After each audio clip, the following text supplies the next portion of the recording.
Hello, and welcome to Let's Talk Bible. I'm Sonny Childs. Good morning from Clearwater, Louisiana. Yeah, beautiful morning. Boy, I hear the birds chirping. Got out here in the car a little early because I thought I'd have some time with you. And Clearwater, that's, if you were to put your finger right in the middle of the state of Louisiana, you'd be real close to where I'm at. Right off the interstate, Highway 49 that cuts through Louisiana. Staying with some good friends. Had a wedding to perform yesterday. Get to preach this morning and looking forward to it, which leads me to my topic. Let's talk Bible. The topic this morning in my sermon is going to be taken from Matthew chapter 27, verses 51 on the way down through 54. If I had to title this, it would be One Weird Weekend. Really neat passage. Let me read it to you real quickly.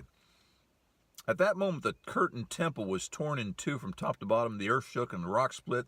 The tombs broke open, and the bodies of many holy people who had died were raised to life. They came out of the tombs, and after Jesus' resurrection, they went into the holy city and appeared to many people. When the centurion and those with him who were guarding Jesus saw the earthquake and all that had happened, they were terrified and exclaimed, "Surely he was the Son of God." Neat passage. One weird weekend, though. A lot of stuff has already happened, and I don't have time to go into that, the whole getting dark at noon, all that. But here, this passage is talking about three things that I wanted you to see. Number one, this idea of the curtain temple, the curtain in the temple, being torn from top to bottom. And, of course, in that, we have the book of Hebrews and other places referencing this idea that that middle partition is now broken down. There is no separation between the holy place. Remember in the temple, you had the holy place, and there were the three pieces of furniture there. And then the most holy place, and that's where the Ark of the Covenant was, and the high priest was the only one to go in there, and he only went in there once a year, remember? And so he's saying that temple that separated those two rooms in the that curtain. Well, I can't talk this morning. The curtain that separated those two rooms, it was torn from top to bottom. A lot of scholars believe that there's a lot of symbolism there. The reason it started at the top, God did this. He took away that middle partition. Weird moment. What happened? And the priest come running out of the temple and say, guess what? I saw right into the Holy of Holies. It must have been a weird moment. Then there's the earthquake. The NIV actually says that the earth shook and the rocks split. I think the King James, the ASV, they say that the rocks rent. The whole idea that they were torn apart. Earthquakes can cause a lot of concern. If you've ever been a part of one, I've been through a couple, and it's just weird. There's that word again. And then there's the number three, and maybe it's the weirdest thing of all. And it says that many people, or that the bodies of many holy people who had died were raised to life. And then it says that they went on, they walked into the holy city of Jerusalem. So you got these dead men walking, dead women walking through the city. That they're not dead anymore. Of course, they've been raised to life, but they were dead, and everybody's wondering what in the world. Can you imagine? Grandma shows up on your front porch, and you thought, well, we buried you, and how in the world? What a weird weekend.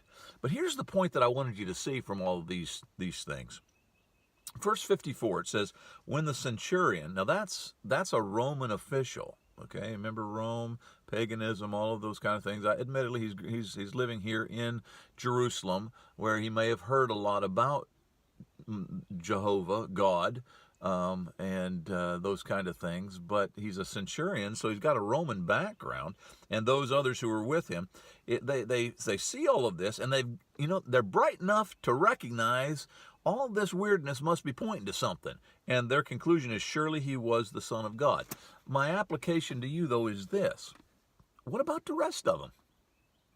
We're going to go on from this story, and they're going to start making up excuses. They're going to pay off some guys to say some false things about the body being stolen.